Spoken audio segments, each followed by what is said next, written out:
Salam alaikum, bonjour chers amis, sahar mdankom, sahaf torkom, kul am toum bkhair.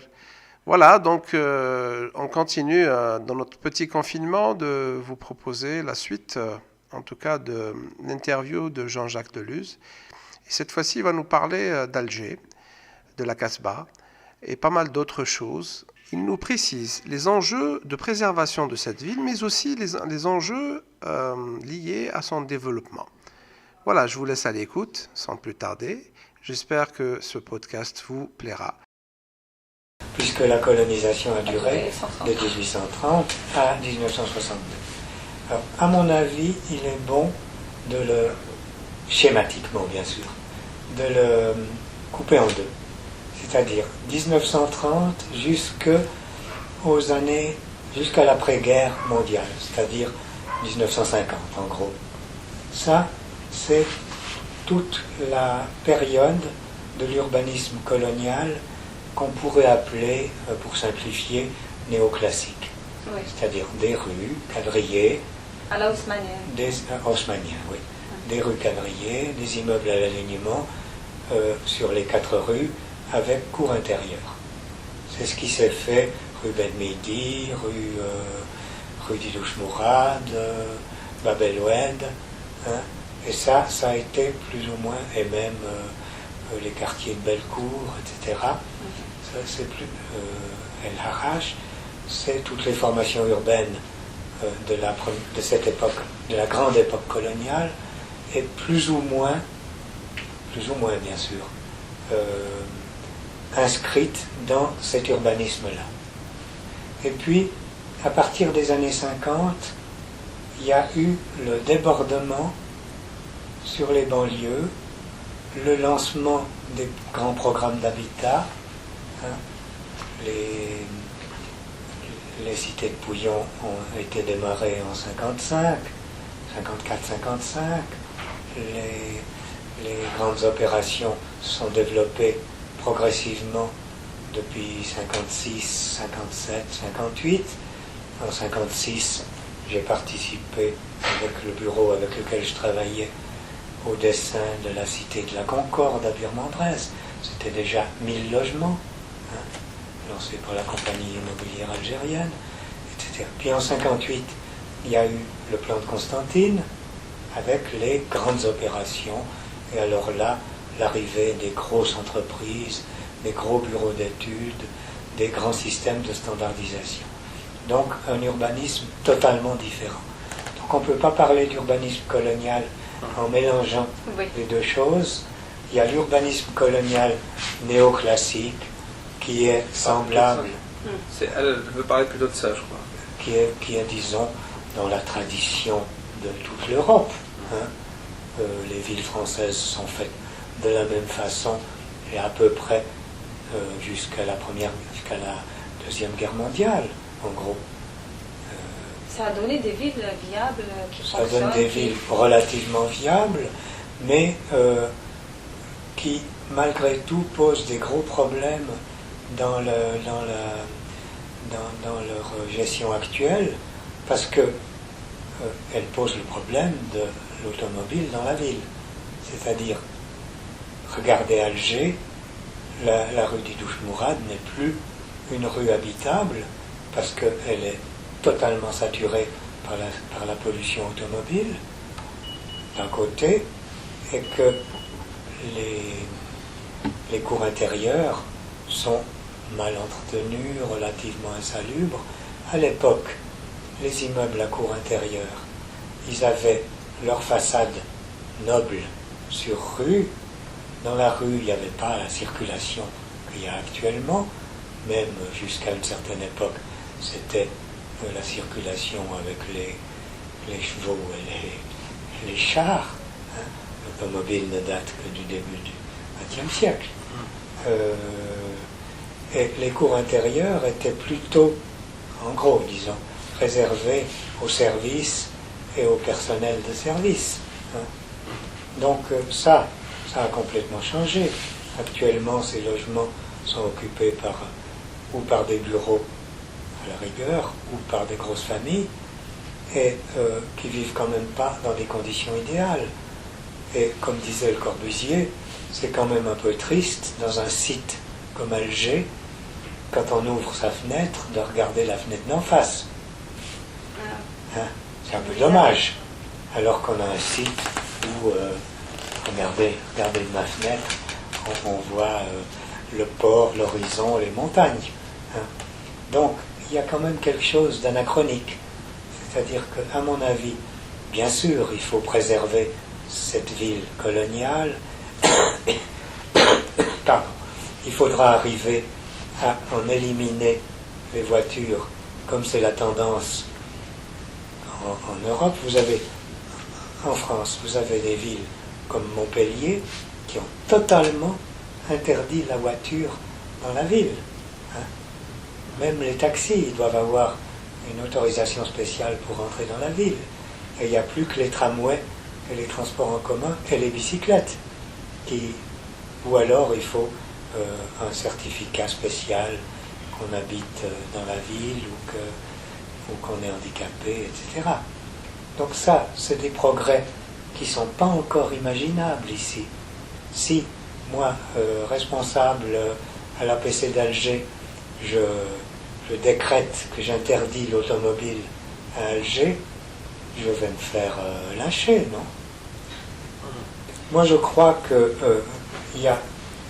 la ville a un cœur qui est double, qui est la Casbah d'Alger et qui est la ville coloniale. Cette ville coloniale, il faut en circonscrire le périmètre intéressant. On ne va pas tout préserver. Ça devient de la folie. Évidemment, il y a certains quartiers comme Bellecour ou le Hama ont du charme, avaient du charme dans les petites maisons, etc., dans ce mélange d'activité et d'habitation.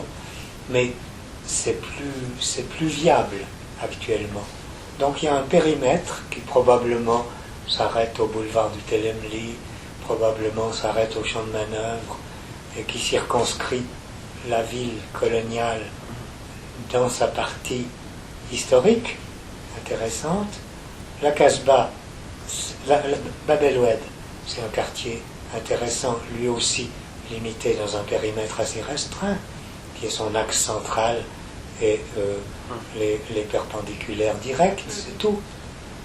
Ça, c'est des périmètres à définir pour créer une protection, et à mon avis, il y a des nouvelles lois ou de nouvelles règles qui devront être édictées pour protéger ces villes. Périmètre sauvegarde. Les périmètres de sauvegarde. Pour une restructuration, mais pour un autre urbanisme aussi, c'est ça. C'est-à-dire que si l'on restructure, il ne faudrait plus qu'il Non, y ait je ne pense pas qu'on va... le même maillage. Non, je ne pense pas. Je pense que le maillage des villes historiques doit rester. Je pense qu'on ne va pas chambouler Didouche Mourad ou Ben Midi. C'est des axes qui vont rester pérennes et qui ont leur charme, leur intérêt, leur architecture. On ne va pas conserver ça comme des monuments historiques, mais je pense qu'on ne doit pas démolir n'importe quoi, n'importe comment. Il y a des immeubles rue Didouche Mourad avec des entrées sculptées, avec des décors floraux, avec des balcons à ferronnerie. Ça, c'est des choses qu'on devrait garder. Maintenant qu'on transforme l'immeuble, qu'on rénove les appartements, qu'on assainisse les cours intérieures, qu'on crée des meilleures ouvertures pour ventiler les espaces, très bien.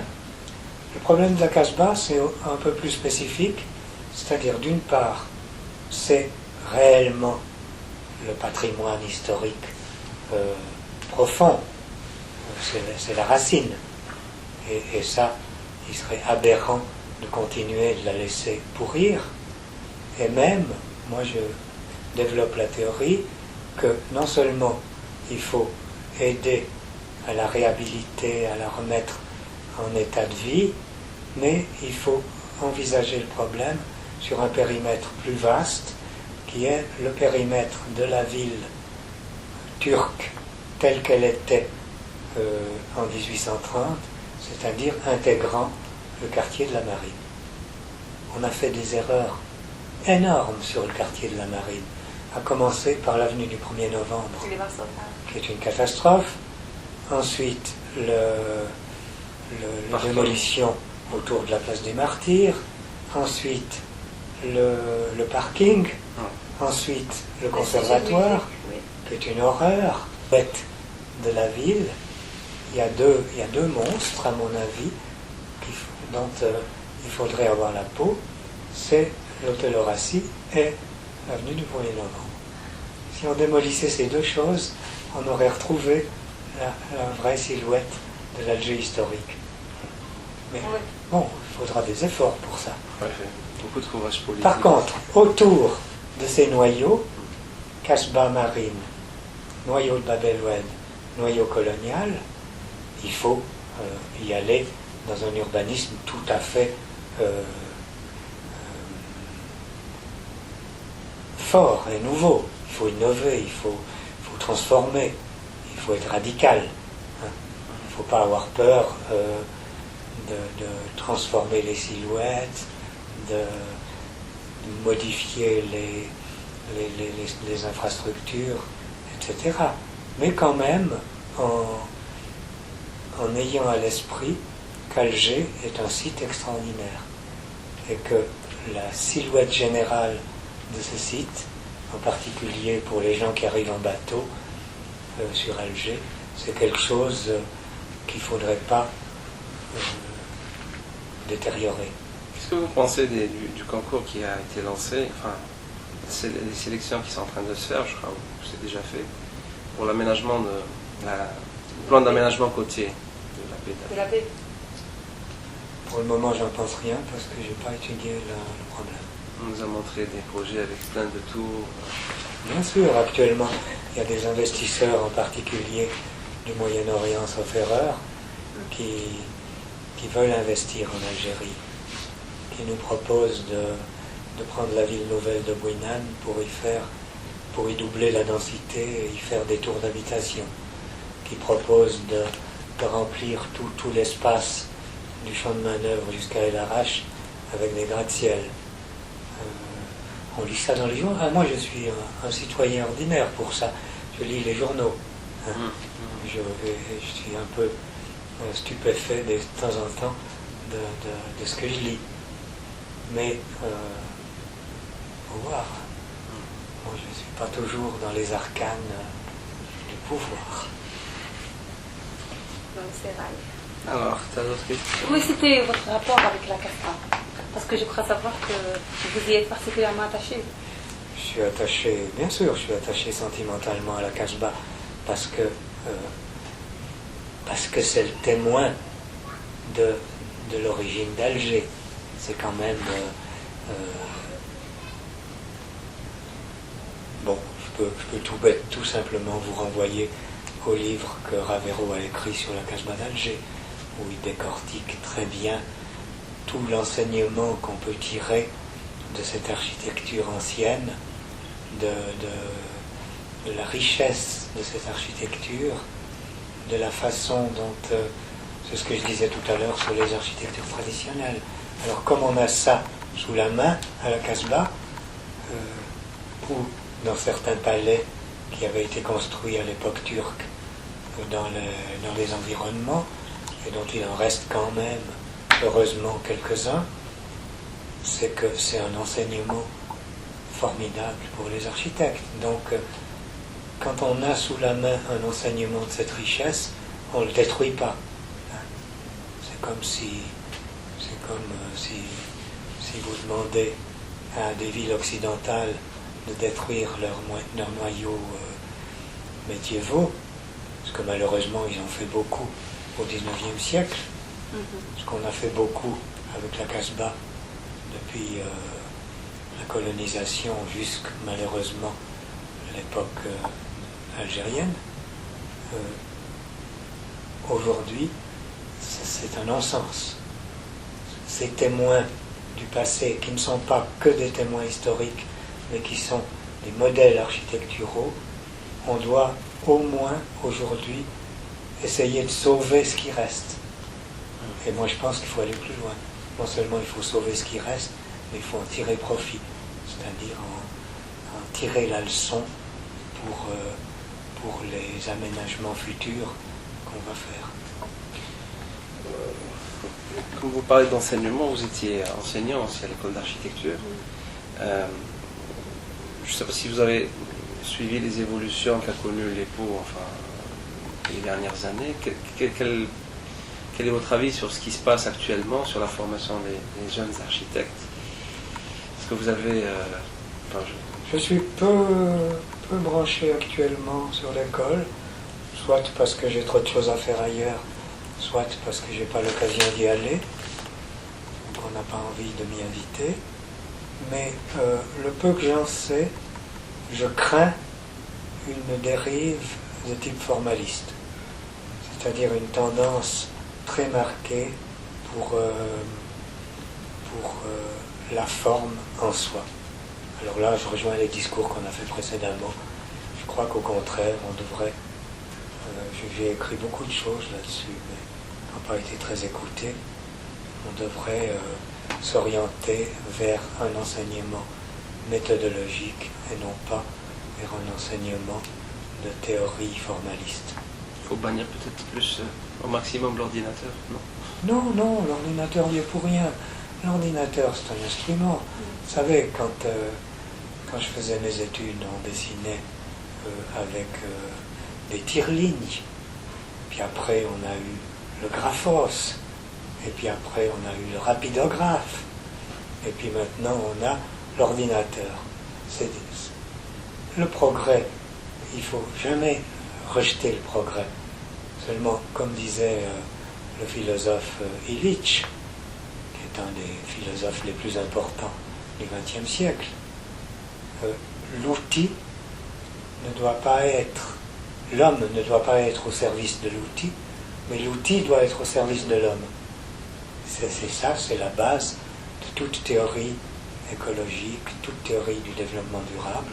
C'est la maîtrise des outils, non pas pour l'enrichissement ou pour des fins malhonnêtes, mais dans l'objectif d'améliorer nos conditions de vie. Est-ce que c'est pas un combat inégal aussi, vu tous les combats justes sont des combats inégaux. Oui. Mais il est quand même arrivé souvent dans l'histoire que des combats justes ont donné la victoire aux minoritaires. C'est arrivé.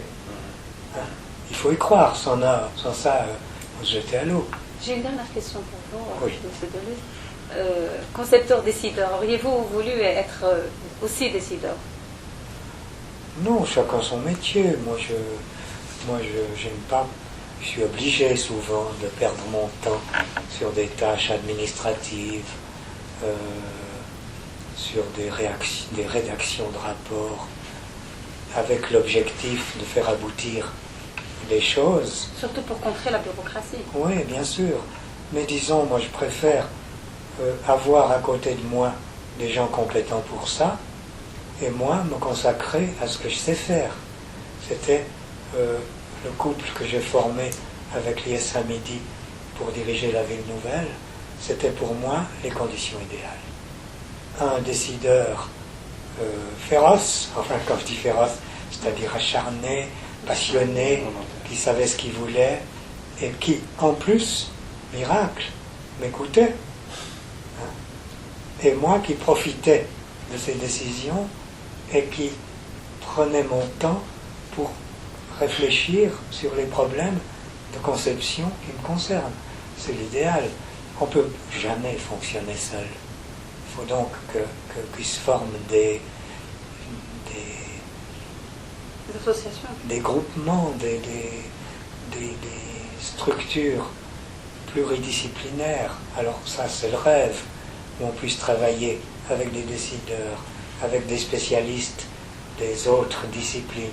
Moi, je ne peux pas être à la fois le sociologue, le géographe, l'économiste et ainsi de suite. Vous avez travaillé dans ces conditions pour la ville nouvelle? J'ai jamais travaillé vraiment dans ces conditions. Un petit peu à l'agence du plan d'Alger dans les années dont je vous ai parlé, parce que là, on avait un groupement de personnes compétentes, un petit peu à Sidi Abdallah, mais avec des cadres peu formés. Et puis finalement, on en arrive quand même à faire un petit peu tout, chacun tout seul. Mais c'est ce qu'on vous reproche aussi, peut-être, non? Bien sûr qu'on me le reproche. Ouais. Mais bon, moi j'ai vécu cette condition idéale avec Hamidi. Ne fût-ce qu'à deux, un décideur et un concepteur. Voilà. Ce sont donc les hommes qui sont défaillants. C'est-à-dire, on prend le cas de l'Algérie. Les hommes sont défaillants parce que le système éducatif, l'environnement culturel ne s'est pas développé comme il aurait dû.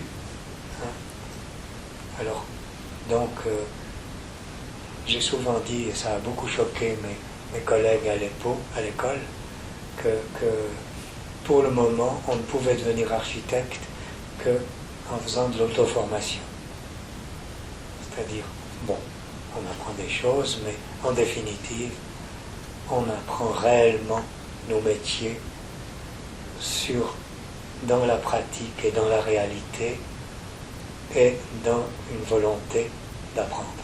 Alors si on l'a pas, si on n'a pas le goût, si on a comme seul objectif de vite gagner de l'argent en ouvrant un bureau d'architecte, on va pas loin. Est-ce que vous pouvez nous... Les œuvres.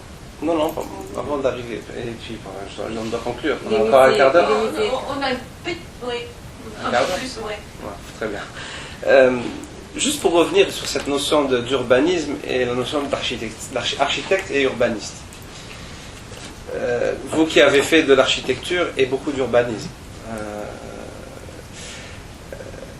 comment devrait se faire est-ce que l'architecte pourrait faire le travail de l'urbaniste? Bon, c'est vrai qu'il est prédisposé, mais est-ce qu'il a tout le bagage nécessaire pour le faire?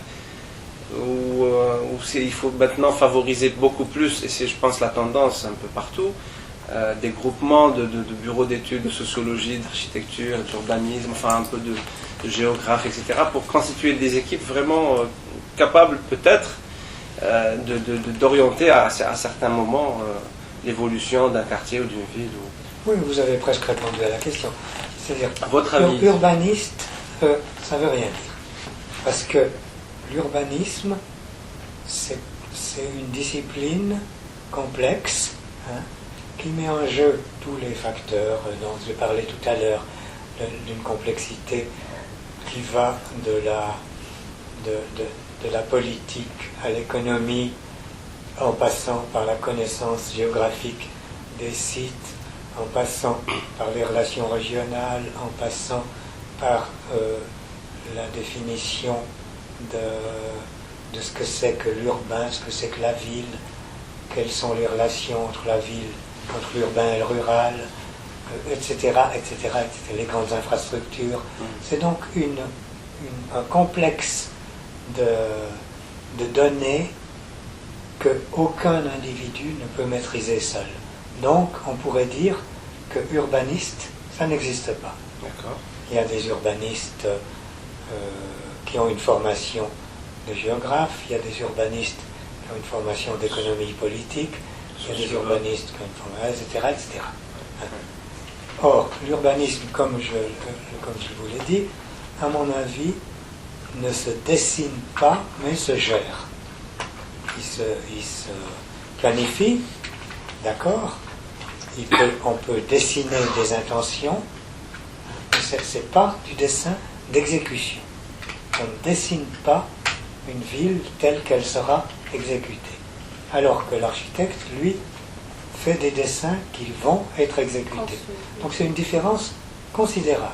Est-ce que ce n'est pas une question d'échelle aussi, l'intervention? Bien sûr. Est-ce que ce n'est pas une question d'ouverture d'esprit, peut-être? C'est une question d'échelle, mais en même temps, ça dépend. Par exemple, moi comme architecte, si on me donne 5 milliards de dinars pour réaliser un quartier ou une ville, je peux le faire comme architecte. Je peux dessiner mes 15 000 logements avec les écoles, avec les hôpitaux, avec la mairie, avec ceci, cela. Je peux avoir derrière moi des équipes de techniciens qui vont me faire les plans de voirie, qui vont me faire les plans de réseau, tout ça. Je vais avoir des ingénieurs qui vont me faire les plans de structure.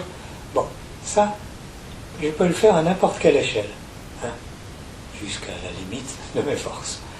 Donc, tout ça est possible. Donc, c'est pas qu'une question d'échelle, c'est beaucoup plus une question de complexité et de relation au temps. Hein. Si je dois construire un quartier, on me donne l'argent nécessaire et que je sais que je vais pouvoir le réaliser entièrement, ce n'est plus qu'une question de temps. J'aurai 5 ans, 6 ans pour le faire, je sais que je peux le faire. Si on confie à un urbaniste, comme j'ai dit qu'il n'existe pas,